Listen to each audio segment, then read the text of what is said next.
Welcome back to the 75th online episode of Peacetime, hosted every Sunday morning by Peace Point with myself, Phra Nicholas Thanissaro, live streaming from DIMC in Azusa, California. Last time you saw me, we looked at blessing number 33 on Seeing the Four Noble Truths.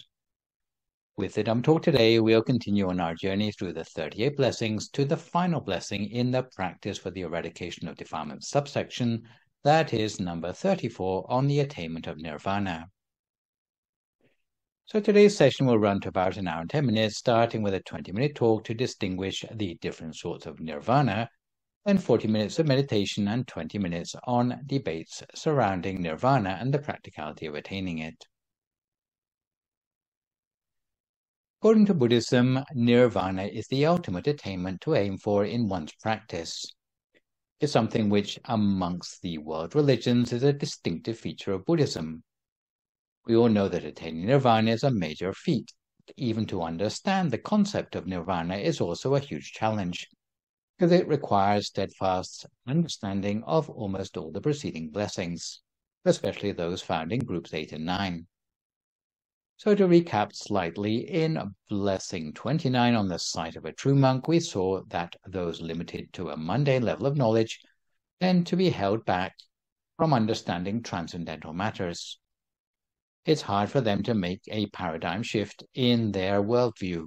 It's like trying to describe the colors of a garden to someone who's only ever known black and white. And you will remember session B041 when we heard the story about the turtle and the fish. Making that leap in conceptualization is particularly important when it comes to studying Nirvana. Next, in blessing 30 on the regular discussion of the Dharma, we recognize that laterally in the blessings it's become increasingly hard to explain the subject matter in material terms, especially when enumerating guidelines for the discussion of the Dharma. We discovered that often we have to give new Dhamma ideas the benefit of the doubt when we come across them for the first time. Similarly, we need to be broad-minded towards different approaches to Buddhist practice as a skillful means to encourage people to do wholesome deeds in a way that is familiar to them, whether it be practicing the Noble Eightfold Path, the 3 trainings, the 6 directions, the 3 modes of merit-making, or avoiding the roads to ruin. We should give support and encouragement to anyone who is inspired to engage with any practical aspect of Buddhism, rather than squabbling over points of philosophy which might serve only to distract them from continuing with their practice. Even though different schools may differ in opinion concerning the higher philosophy by referring to different parts of the scriptures or of differences of interpretation, surely we would be better to agree to disagree on these subjects rather than to let these differences cast doubt on what we are practicing. And we come back to that expression again about not letting perfect be the enemy of the good. All spiritual cultivators are rather like long-distance travelers in the cycle of rebirth. Even though we might differ in our expectations about our destination, we still get encouragement by having some company along the way, even if our companions have slight differences in the way they practice. For as long as people stay with the middle way of practice, they continue to make progress, and one day when they reach their destination, they will each be able to see firsthand the nature of our destination without recourse to competing interpretations anymore. On the other hand, if we fight amongst ourselves before we've even got there, it does nothing but waste valuable time and energy. Moreover, a mind seeded with doubt may cause us to backslide by despairing about the point of keeping precepts or meditating. This is why philosophers and practitioners tend to gravitate to different groups, and never the twain shall meet. 2 blessings ago, in blessing 32 on practicing the Brahmafaring, we came across the equivalence between states of mind and realms of existence. And as we shall see in a few moments, the same principle holds true in the present blessing. Just as angelic states of mind have their equivalent heavenly realm of existence, liberated states of mind, represented by the Arahant body of enlightenment, have their own equivalent realm known as Nirvana. In the most recent blessing on seeing the Four Noble Truths, we learned that they have to be seen with the eye of the Dhammakaya, because they cannot be seen meaningfully by the human eye. If the Noble Truths could be seen with the naked eye, surely funeral directors would get enlightened before anyone else, because they deal with death every day. On the contrary, our lives are surrounded by birth, old age, sickness, and death, but we fail to appreciate the Four Noble Truths. This is not surprising because even the angels, Brahmas, or formless Brahmas, with all their extra wisdom, are unable to fathom the Noble Truths unless they practice meditation to the degree they can attain the Dhammakaya. The reason why Dhammakaya can see the Noble Truths while the mundane inner bodies can't is because the Dhammakaya is no longer tainted by any defilements, and consequently its aggregates are of a completely different kind called Dhamma aggregates or Dhammakanta. Only using such pure vision can one clearly see the Four Noble Truths. The previous blessing was not the end of the 38 blessings, however, because simply to see the Four Noble Truths is not enough. You have to remove the defilements from all the bodies that are still defiled, so that they are as pure as the Dhammakaya, something which is not easily accomplished. To attain the Dhammakaya is only like someone who has succeeded in passing their college entrance exams. Acceptance doesn't guarantee that you'll graduate. There are plenty of people who drop out during college. It's the same for your practice of meditation. If you're able to attain the Dhammakaya, but you don't continue to pursue your practice, you may slip back into your old ignorant ways. You have to keep up your practice until you can not only see the Four Noble Truths, but become unified with them. This is why we cannot rest until Nirvana has been attained. Before embarking on academic study of things like Nirvana, I should probably give a quick heads up on the best approach to studying higher teachings, because Buddhist teachings can generally be separated into two levels. On the first level are teachings for practice, which would include teachings like the Noble Eightfold Path, the Threefold Trainings, the Four Bases of Sympathy, the Six Directions, the Three Modes of Merit-Making, and the Four Foundations of Success. Sort of teachings make up most of the 38 blessings because they are straightforward to understand and put into practice. The second level of teachings on metaphysics, sometimes known as Abhipajja, would include more metaphysical teachings beyond what meets the naked eye, such as cosmology, nirvana, the supernatural, and the logic of karma. No special advice is required when discussing the teachings for practice, apart from making sure the right practice is applied to overcome the right problem. However, when asked questions about subjects of higher philosophy, especially the so-called unfathomable questions or ajintaya, such as eschatology, whether the Tathagata still exists or not after death, often the Buddha would intentionally avoid giving a direct or comprehensive answer, not because he had nothing to say, but because he knew if the listener had not practiced to a sufficiently high level, they would misconstrue the answer. He realized that on balance, a comprehensive answer might do more damage than good. As students of Buddhism, it's therefore necessary for us to accept that the Buddha never gave detailed descriptions of subjects of metaphysics. He would simply leave us with the implications. In other words, it's up to us to fill in the details through the results of our own practice. This lack of detail is a two-edged sword because although it ensures a lack of dogmatism amongst those who have not directly experienced the metaphysical, it also leaves room for interpretation. But although we try to avoid dogmatism, it's also a mistake to avoid guidelines completely. In the majority of the Buddhist textbooks, the higher stages of practice are rarely described in detail because all of these things are taken to be merely the outcomes of meditation. It's all very well leaving the student to discover things by themselves. For some people, the uncertainty might lead to discouragement. They might worry, does Nirvana really exist, or is it just a fairy story? For such practitioners, some guidelines are useful, if only to inspire them with the confidence to practice further until they can know Nirvana for themselves. On the other hand, giving too much detail may be counterproductive, especially for those who tend to think, now I know Nirvana is a reality, there's no point in trying to prove it for myself. Better go back to bed instead of meditating. When studying Nirvana, it's therefore necessary to take as some form of guidance the little scriptural evidence the Buddha did offer us. When speaking of Nirvana, the Buddha did assert that Nirvana exists, but his description of characteristics of Nirvana consists of a series of negations rather than confirmations, for all the reasons I've already mentioned.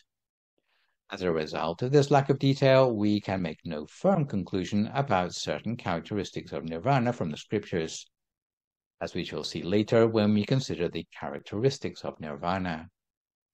However, what we can say about Nirvana for sure is that it does exist. This is why, whatever we believe about the detail of Nirvana, as Buddhists, we should take confidence in the Buddha's assertion that Nirvana exists, and that it is the end of all suffering. As such, it remains the ultimate goal of Buddhist practice. The word Nirvana or Nibbana in Pali language has a variety of meanings. Nirvana can be translated literally as extinguishing, or it can mean escape. Where it means extinguishing, it means the extinguishing of defilements or of suffering. Where Nirvana means escape, it means escape from the triple world. Without these additional shades of meaning, the whole of Buddhism becomes indistinguishable from nihilism, as often happens with excessive discussion of the meaning of the words emptiness or sunyata in Buddhist philosophy. As with states of mind and realms of existence, the word nirvana can have two levels of meaning. Firstly, it can mean nirvana as a state of mind of a person with no further defilements, or secondly, it can mean nirvana as a place where those who have freed their mind from all defilements can go to partake of eternal bliss. Given that the word nirvana leaves room for interpretation, usually in the study of Buddhism, some clarification is achieved through the addition of prefixes. So, if we are talking about nirvana as a state of mind, which uses the technical term sa upati sesa nibbana, it means we don't have to die first and be reborn to attain it, because it is the living experience of nirvana. While still in the human realm, we touch upon nirvana in our meditational experience when we have purified our mind of all defilements, but our five aggregates have not yet broken up. While still alive, the attainment of Dharmakaya will manifest inside us, imparting the same happiness as if we were really inside Nirvana as a realm of existence. Nonetheless, we are still alive in our human body. Secondly, we might talk about Nirvana as a realm of existence, in which case we would use the term Nupati Sesa Nibbana. So the previous term started with the prefix sa, while this one starts with the prefix anu. Here we are talking about nirvana in a sense that it exists as a realm outside our body and mind. Sometimes it is referred to as posthumous nirvana because we can only go there after the final breaking up of our five aggregates, so we will not be reborn again. The Dhammakaya, which one has attained by becoming unified with Saupati Sesa Nibbana, will be drawn through the center of the body and enter upon Anupati Sesa Nibbana. Nirvana as a realm is an empty area outside the triple world, which is beyond the reach of suffering. This place is the abode of all the bodies of enlightenment of all the fully enlightened Buddhas, Vajrayana Buddhas, and Arahants who have attained enlightenment in the past. In that place, there is only happiness because no suffering can reach there. There's no rebirth, aging, sickness, or death because everything is made up of Dharma aggregates. This place cannot support people or angels or Brahmas because they are not composed of the Dharma aggregates. Only Dhammakayas can access it. When an Arahant, Vajrayana Buddha, or fully enlightened Buddha passes away from this world for the last time, when the five aggregates of their physical body break up at death, their Dhammakaya will be attracted directly into Nirvana.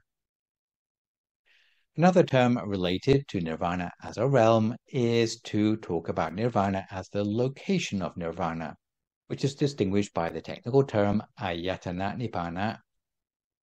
According to the Udana's Patama Nibbana Sutta, Ayatana Nibbana is the location of Nirvana. Ayatana Nibbana actually exists, but it is not made up of the normal elements like earth, water, wind, and fire in the same way as things that we can see with the naked eye. It is neither in this world nor another world. It's not the sun, the moon, or the stars, because all of these things are still within the three spheres, bhava, and are hence mundane or lokiya. Nirvana is outside the three spheres and is transcendental or lokuttara. In Nirvana, there is no movement, no coming or going.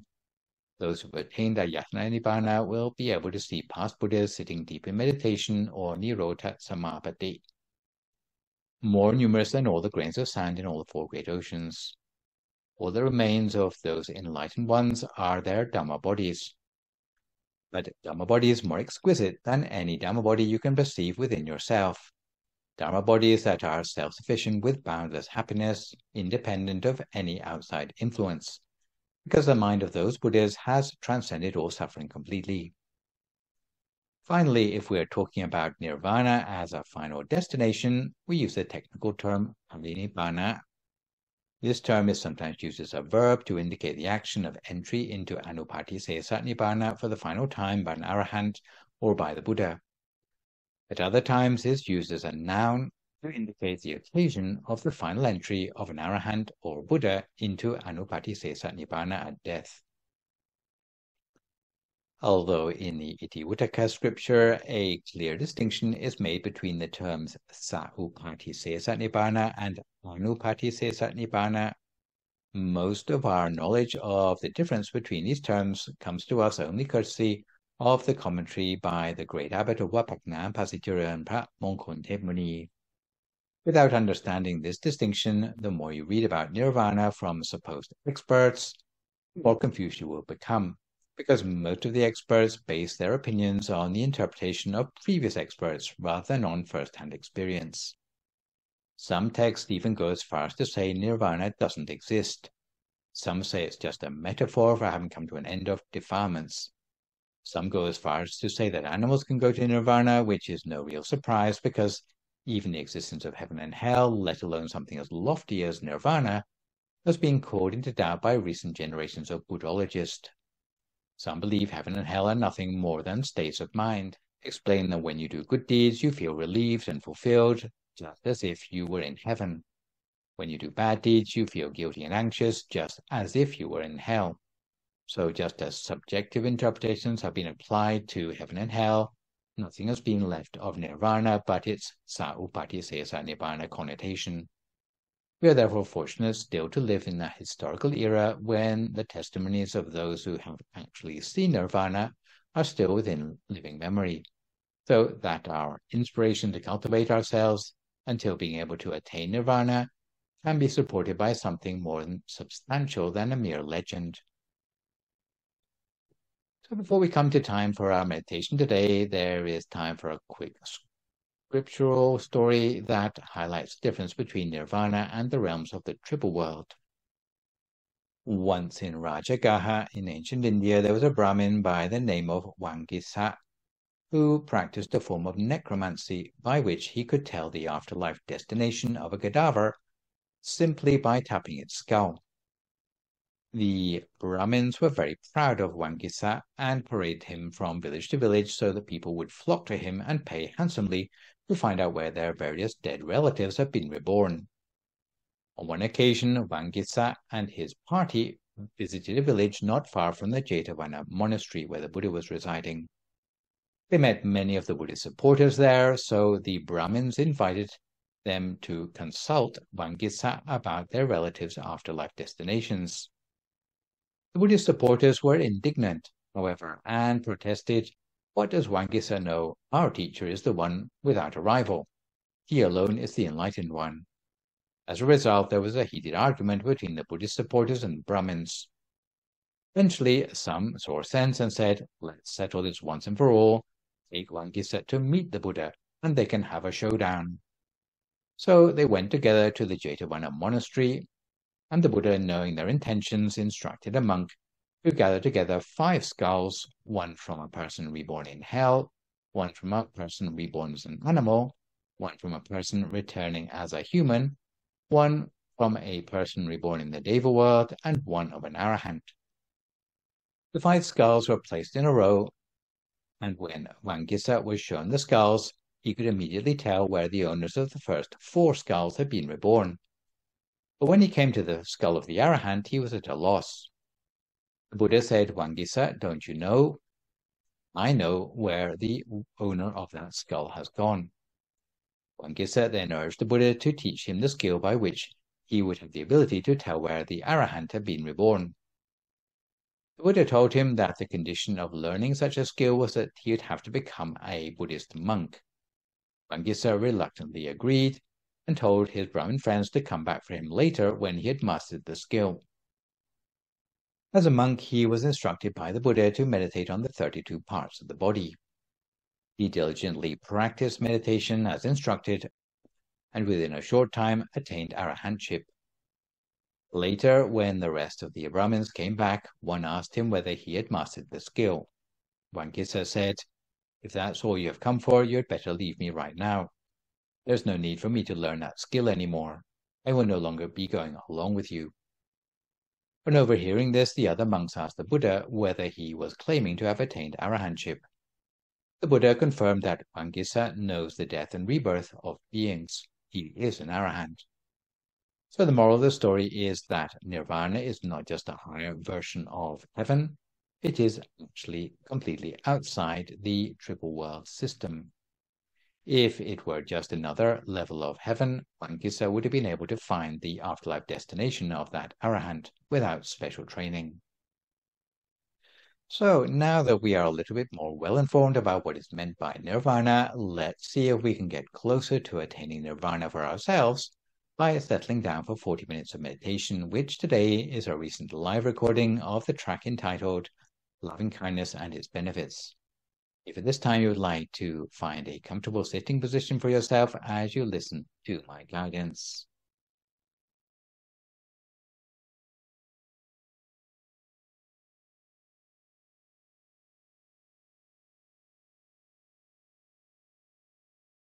So if you'd like to start by finding a comfortable position for yourself in meditation.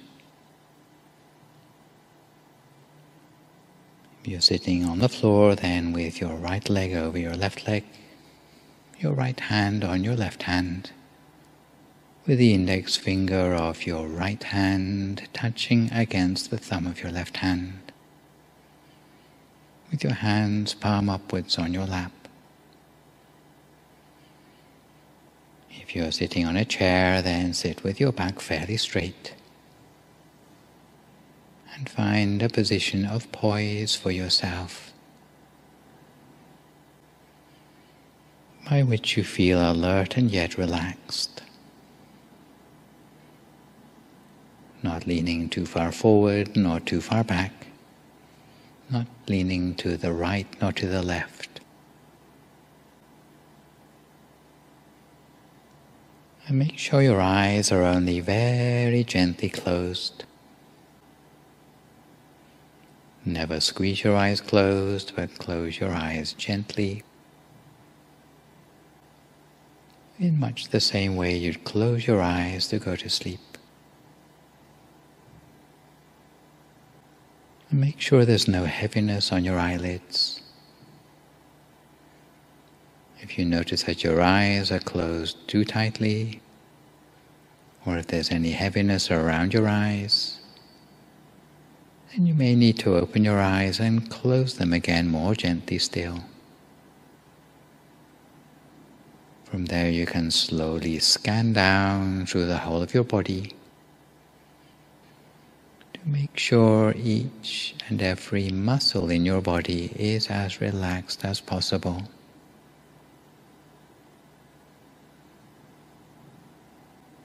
So relaxing the muscles of your face, of your neck, and letting your shoulders drop to their natural height. Your upper back should be fairly straight, more or less at a 90-degree angle with the floor. And with your head and your neck upright. Scanning further down by relaxing your torso, both of your legs,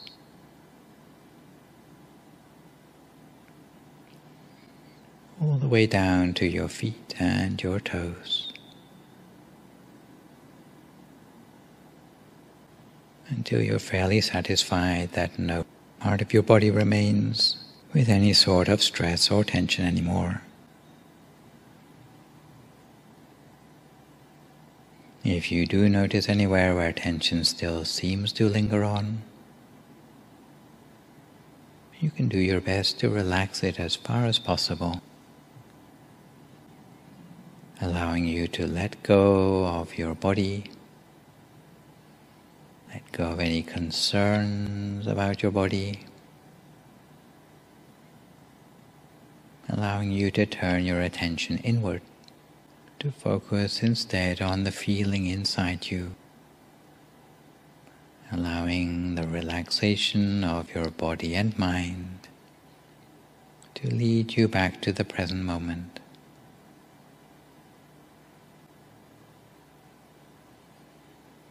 And we turn our attention to relaxing the mind, conjuring up a sense of happiness and joy in the mind, and allowing that sense of refreshedness inside us to perfuse the whole of our body and mind for a few moments.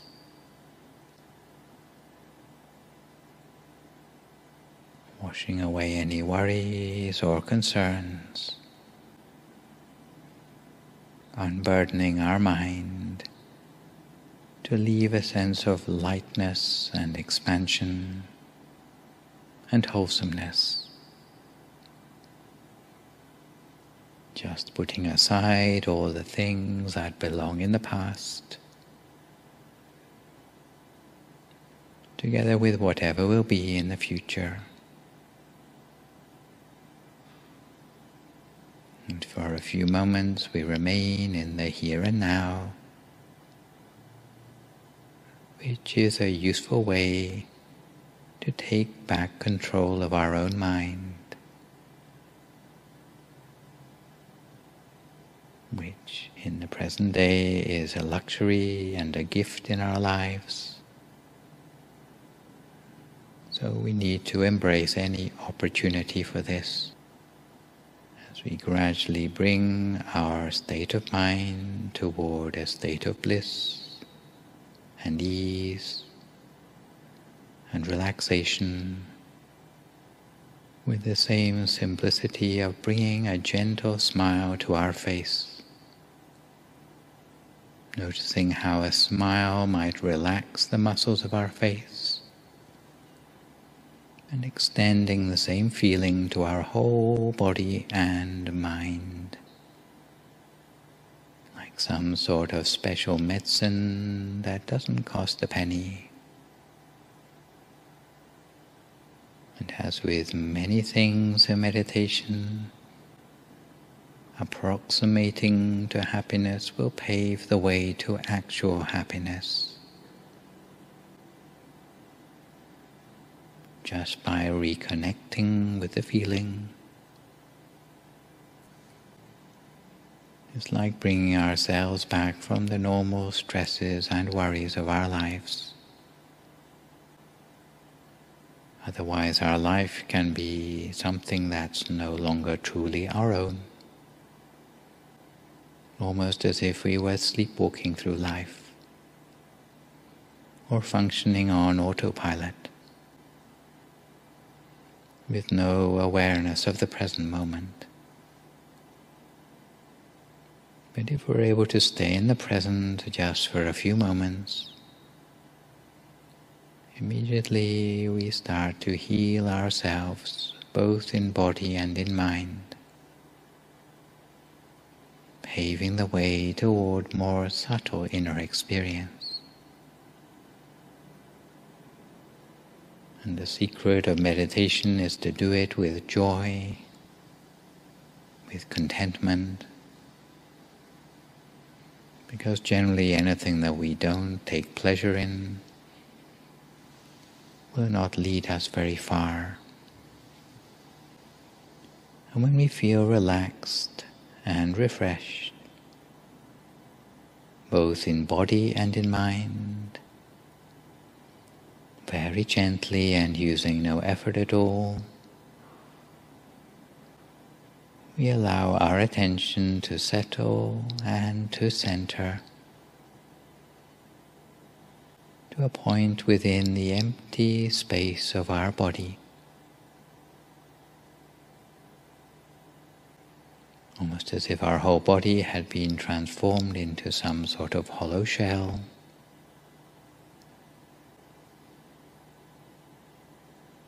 And an object of meditation which is convenient for us.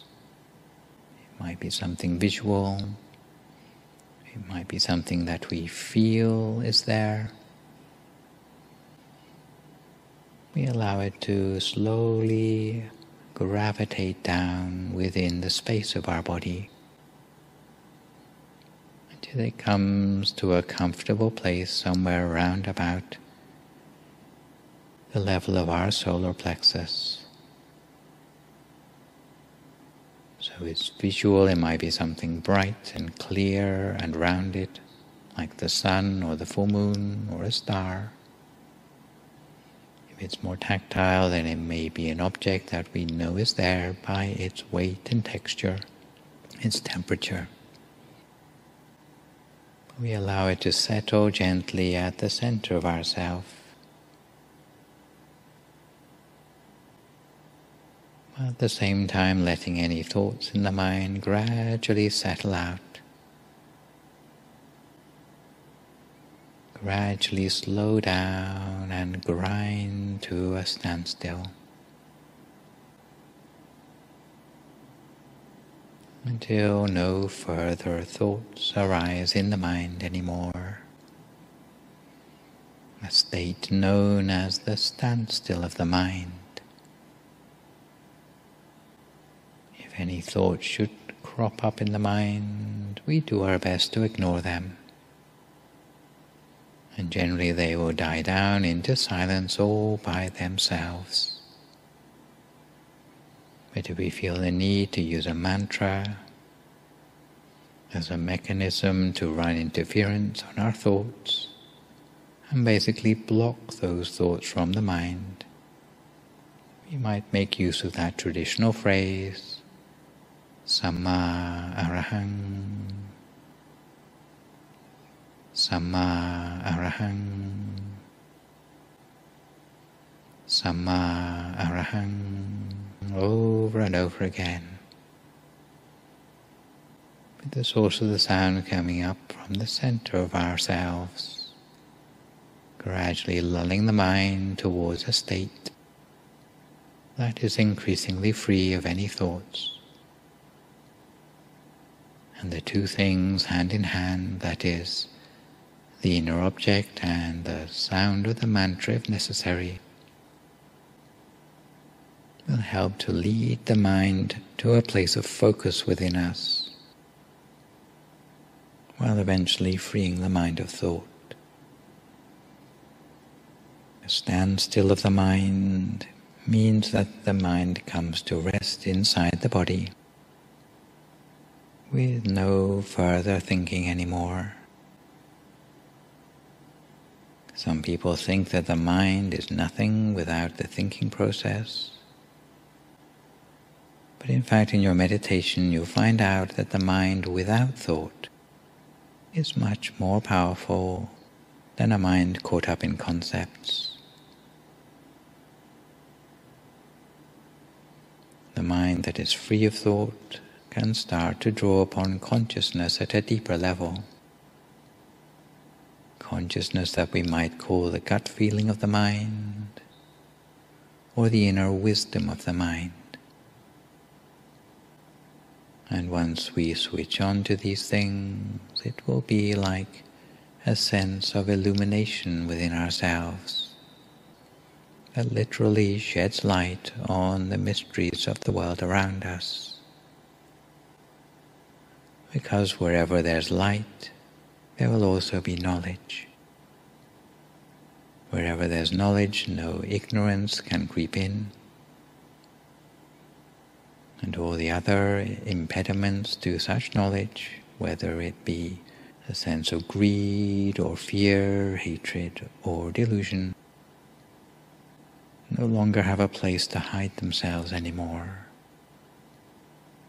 And once we've seen how things are for ourselves, then no one else will be able to persuade us otherwise. So now for a few more moments in silence, we cultivate our sense of intuition within us, freeing the mind of thought, allowing our mind to settle at the point of focus within us, cultivating the mind in this way lightly and gently just for a few more moments in silence until we come to the appropriate time.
If you find your mind has wandered off onto other things, each time you realize, just bring your attention back again to the center of your body as before. Bringing your attention back to the center of the body as many times as it takes to build up that sense of continuity between your awareness and that special place at your center.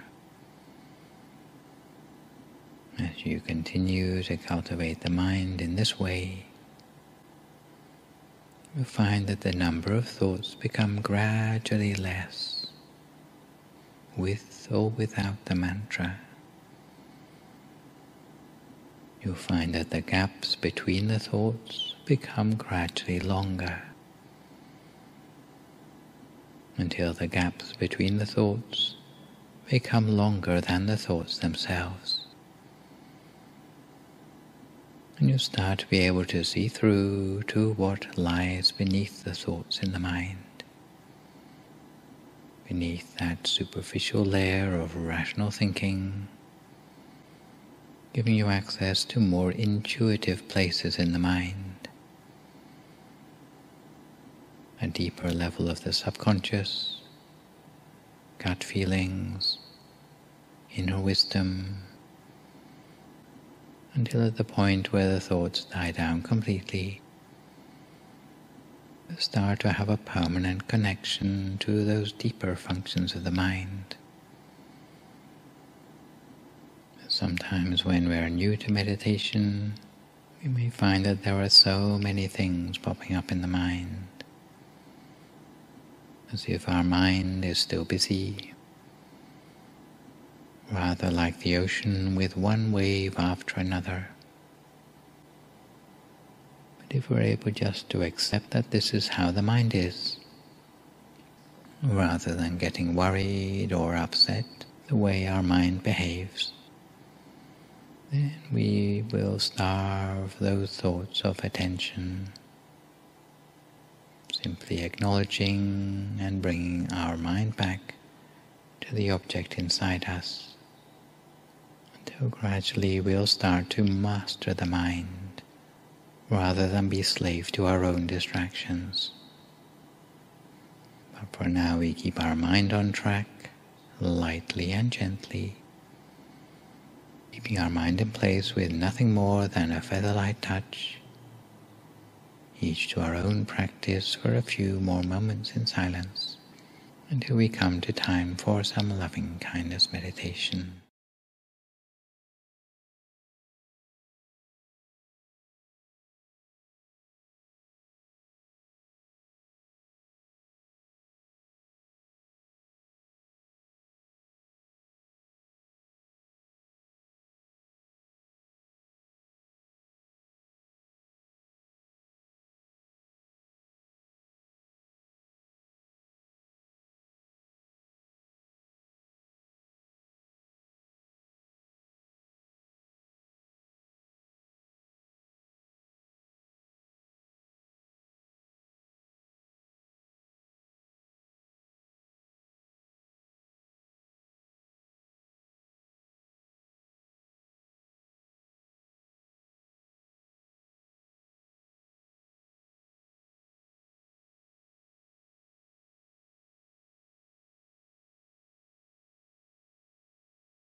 So we continue to keep our mind at a standstill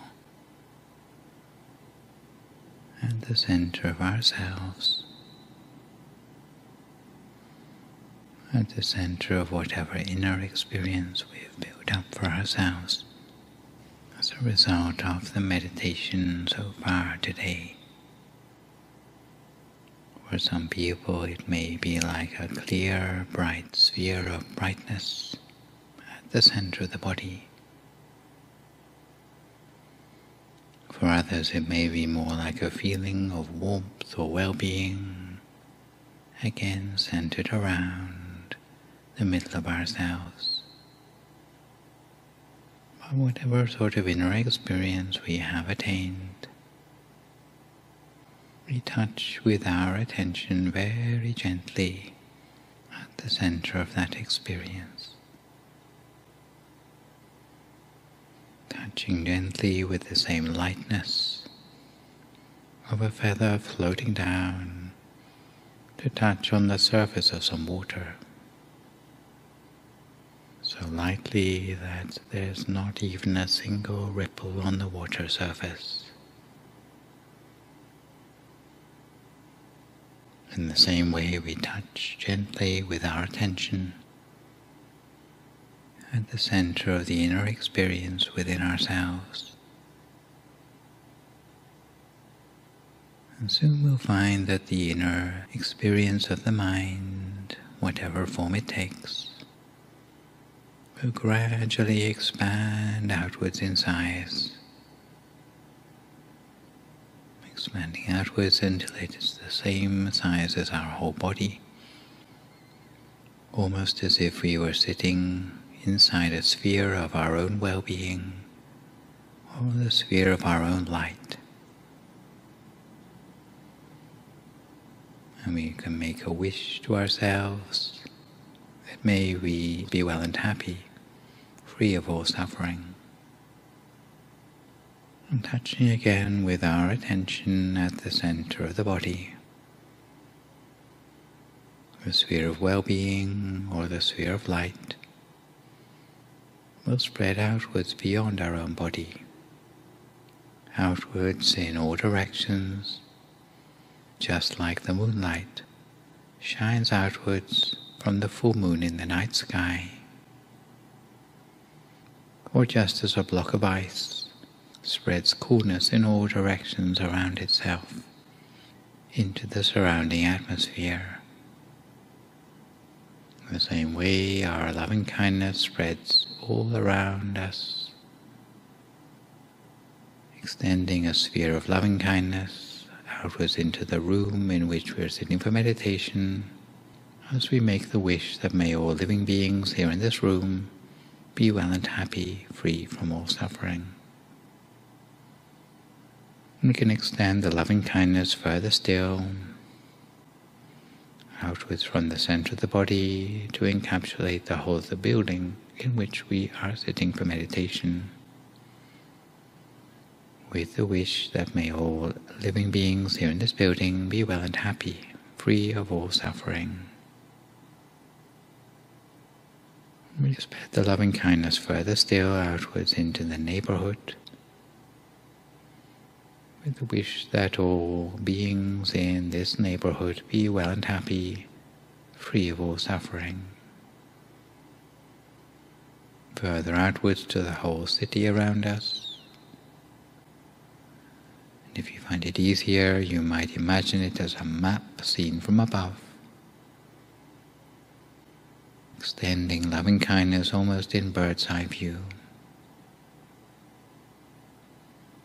Spreading loving kindness outwards to cover the whole map of the city, in all the directions all around, so there's no part of the city not touched by the coolness and radiance of the loving kindness, while again making the wish that may all living beings here in the city be well and happy, free from all suffering. We can spread loving kindness beyond the city limits to the whole country, outwards to the borders, in all directions all around, spreading loving kindness without exception to the very borders of our country, in all directions all around. Again, making the wish that all beings in this country be well and happy, free from all suffering.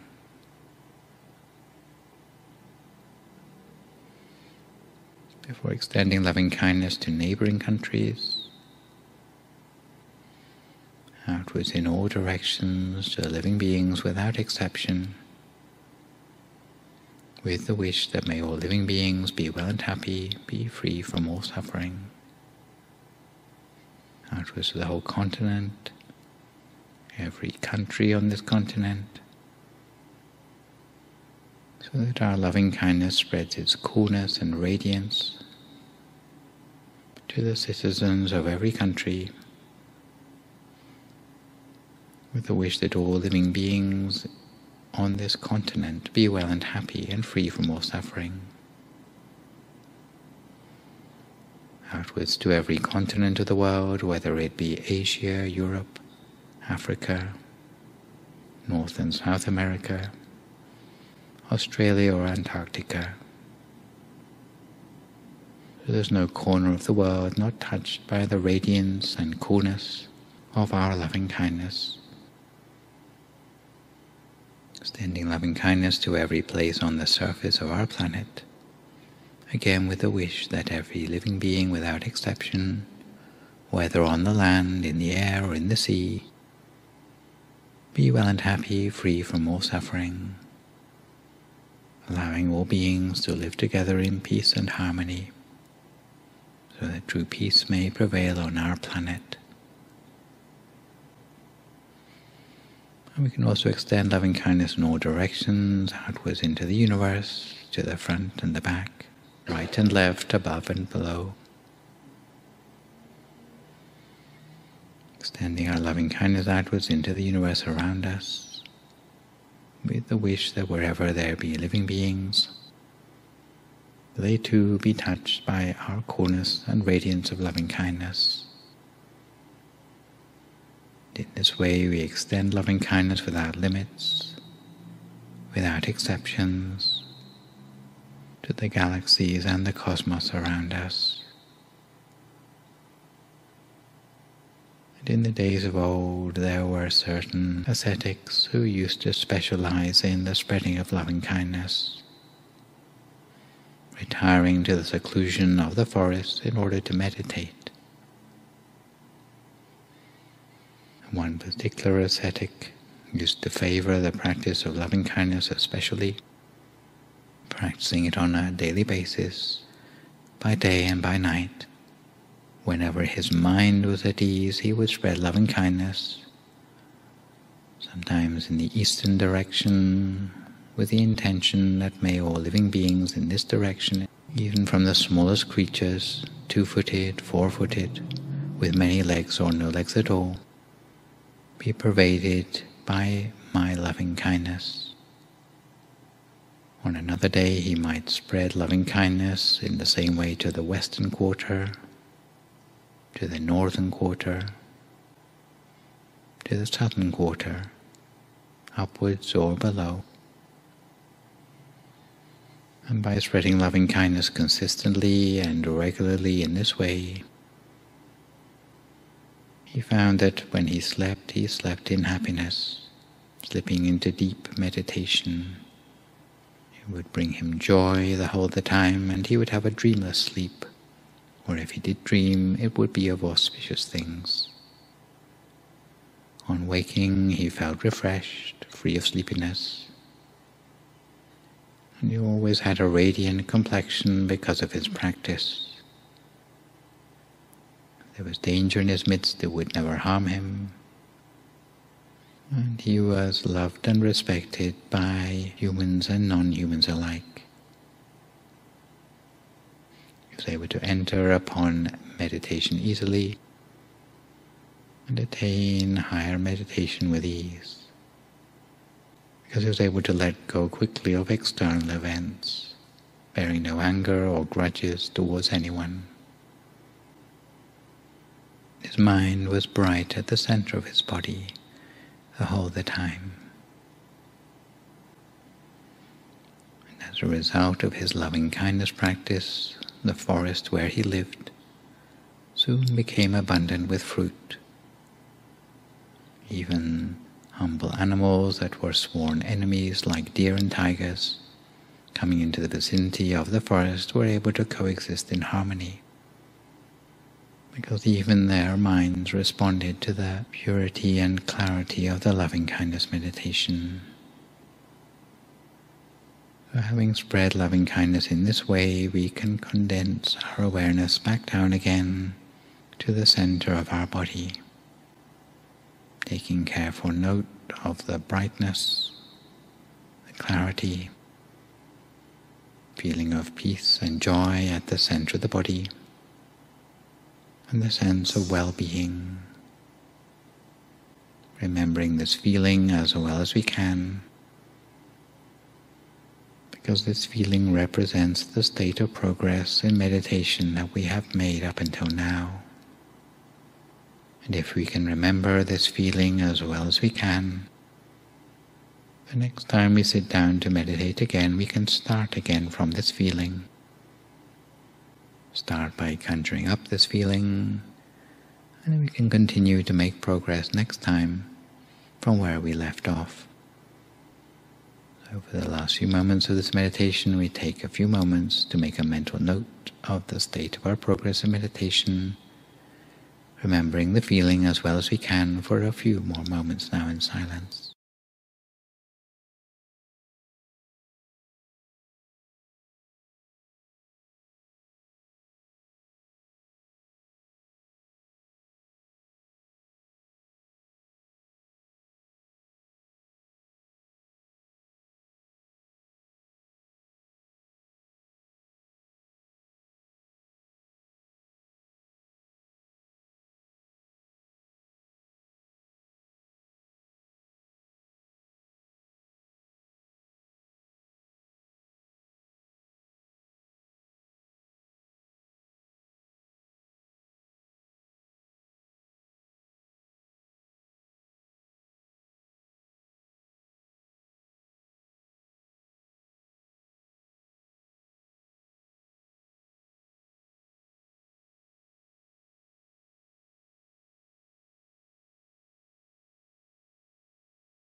Sappa Buddhanupavena, Sappa Dhammanupavena, Sappa Sankhanupavena, Sattha Soti, Bhavantu Te. So if you'd like to come to the end of your meditation for today, you can gradually open your eyes again. If you feel at all uncomfortable, then slowly try changing to a more comfortable position before gradually finishing your practice. So to return gently to our subject matter for today, we continue by looking at some of the debate around the characteristics of Nirvana that we are trying to attain. From the passage I quoted to you from the Patama Nibbana Sutta I mentioned concerning Yatana Nibbana, we can see that there are three major characteristics of Nirvana that contrast with the characteristics of all matter still within the grasp of the three universal characteristics or Sammanya Lakshana. Normal phenomenon or Dhammas with a small d, such as the five aggregates, are marked by impermanence, but Nirvana is permanent. Conditioned dharmas, such as the five aggregates, are of the nature of suffering, but Nirvana is of the nature of happiness. Conditioned dharmas, such as the five aggregates, are of a nature of not self or no self, but Nirvana ought to be of a nature of true self, although the scriptures do not go as far as to say this. Nirvana is asserted to be outside the influence of the three universal characteristics, because it is said in the Julanidesa that Aksanghirang Asangupang, which means it cannot be taken away or changed. And in the Yad Anicca Sutta of the Samyutta Nikaya, the Buddha used the words Yad Aniccang Tang Dukkhang Yang Dukkhang Adanatta, which means whatever thing is of a nature of impermanence is also of the nature of suffering. Whatever thing is of the nature of suffering is also of the nature of no or not self. So by elimination, the Buddha taught that anything that is permanent is no longer subject to suffering or not self. When speaking specifically of Nirvana at Dhammapada verse 57, the Buddha specifically said, Nibbanang paramang sukhang. In other words, that Nirvana is of the nature of happiness. This is why Nirvana is specifically said to be of the nature of happiness and permanence. However, it is only by implication that Nirvana can be said to be of the nature of self or not of the nature of not self. The debate concerning the characteristics of Nirvana concerns whether it is of the nature of self, or not self, anatta, has been going on continuously since shortly after the passing away of the Buddha. Even in the present day, there are both Western and Eastern academic scholars who still debate this issue. In fact, there are several separate issues that are under debate, namely whether true self is a teaching acceptable to Buddhism, about the real meaning of the word anatta, and the scope of the words dhammas, spelled with a small d. To deal with each of these debates in turn, let's start with the debate on the existence of the true self or atta in early Buddhist teachings. There are proponents of both sides of the argument. Although accepting true self in the early teachings is often considered unorthodox, the advocates include two former presidents of the Pietech Society, Caroline Rhys Davis and Iselin Blue Horner, who are cited respectively in Stephen Collins' 1997 textbook, Selfless Persons, and in Peter Harvey's 1995 textbook, The Selfless Mind. They were supported in their view by both Christmas Humphreys and Edward Conze. The argument put forward by these pioneering scholars were that firstly, the Buddha never categorically denied the existence of a true self on any level of the truth, and secondly, that the original teachings of the Buddha imply that the true self exists in a state that is higher than the level of the five aggregates or conditioned phenomena. They argued that the only reason the Buddha never referred directly to the existence of a true self is because those who have not attempted to practice meditation for themselves might misunderstand that the true self in Buddhism was the same as the one mentioned in the Upanishads. References for these arguments are found in Tipitaka texts in versions as diverse as the Pali, Sanskrit, Chinese, and Tibetan, to mention but a few. In fairness, though, I should acknowledge that there are many scholars who assert that any mention of true self in the teachings of Buddhism is heterodox or an outlier, and they too have their own scriptural citations for their arguments. The second bone of contention concerning Nirvana is over the real meaning of the words atta and anatta. Confusion can arise in academic circles when scholars fail to contextualize technical terms in the scriptures. Those unfamiliar with the literature assume that any given word will have the same meaning irrespective of where it appears in the scriptures. However, since the Buddha was known to adapt his teaching to the character and needs of the listener, often identical words in the scriptures can have hundreds of different shades of meaning. The technical terms atta and anatta are no exception. Some say that the word atta means self in the same way that Atman means self in the Upanishads. Hindus teach that there is a self inside every one of us, which will ultimately be reunited with the great being, or Param-Atman. And Buddhologists are afraid that if self is accepted as a legitimate Buddhist teaching, it will be a concession to Hinduism. In fact, these fears are ill-founded because the word Atma has many possible meanings. It can mean the ego, or equally the pronoun me or the possessive my. It can also refer to the higher concept of me and my for an angel or a god. The word atta can also mean true self in an ultimate sense. In the Digha Nikaya's Mahaparinibbana Sutta, it is used in the sense that the Buddha declared Attadipa viharati atta sarana ananya sarana Dhammadipa Dhamma sarana ananya sarana. And I translate literally, take yourself as your island. May you take yourself as a refuge. Take no other thing as your refuge. May Dhamma be your island. May Dhamma be your refuge. Take no other thing as your refuge. In this case, atta obviously has a different meaning from the word atta as used in the case of ego or the word Atman used in the Upanishads.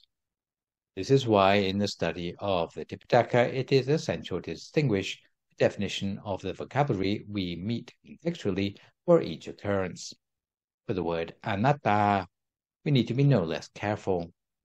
There are those who believe the word anatta means no self, in other words, selflessness, and others who believe that it means not self, in other words, that which is not a self. To compare it with the equivalent term manuso, which means person, the word amanuso also exists. Should it mean no person, in other words, personlessness, or not person, in other words, that which is not a person. This gives a different angle when we look at the usage of the word self. For example, when the Buddha taught that the five aggregates or khandha are not the self, the implication is that the real self is elsewhere, outside of the five aggregates. This is why the Buddha taught us that the real self is our refuge, and that you can attain that true self by the practice of the four foundations of mindfulness or satipatthana, by seeing the body in the body, feeling the feeling, mind in the mind, and the Dharma in the Dharma. The third and final bone of contention is the interpretation of the words sapphe dhamma anatta. In other words, all phenomena are anatta. The debate is about the scope of the word dhamma or phenomena. Some commentaries, such as the Mahajula Royal Institute edition of the Jula Nitesa, include nirvana amongst the phenomena, while others do not. In those sources that don't include nirvana as one of the dharmas, the scope of phenomena extends to nothing more than the five aggregates. So, depending on whether you include nirvana amongst the dharmas, with a small d, nirvana will or won't be of the nature of non-self.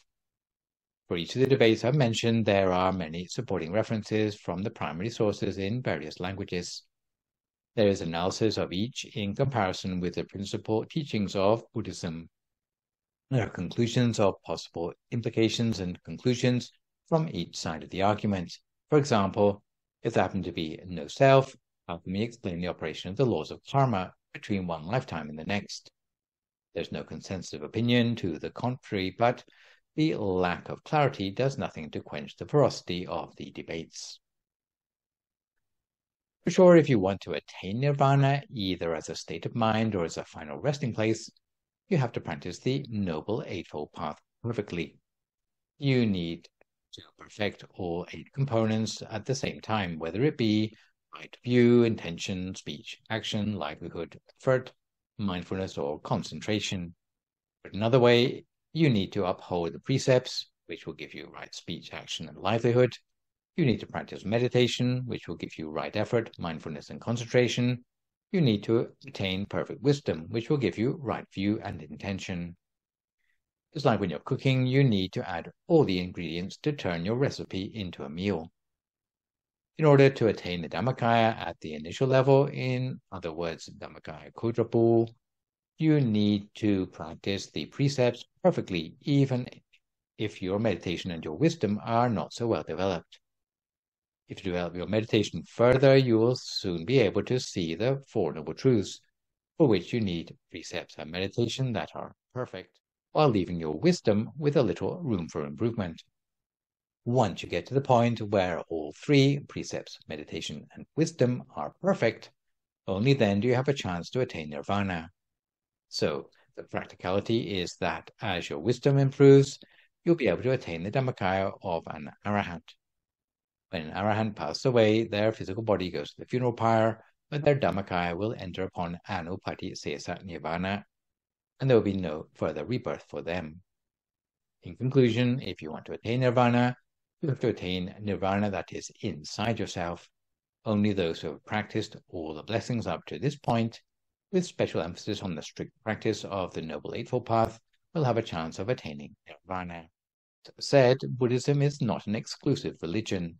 Anyone who has cultivated as many good deeds as the Buddha or the Arahants can, like them, enter upon nirvana. Anyone who practices the Noble Eightfold Path properly will eventually attain nirvana for themselves. This is why, once we know nirvana exists and know the method, we should focus on attaining it in accordance with the guidelines laid out in this session by practicing good deeds, incorporating the Noble Eightfold Path, keeping the precepts, practicing meditation, and accruing wisdom. Finish off with a short but relevant scriptural story today about the degree of focus and meditation that may be required to attain arahantship.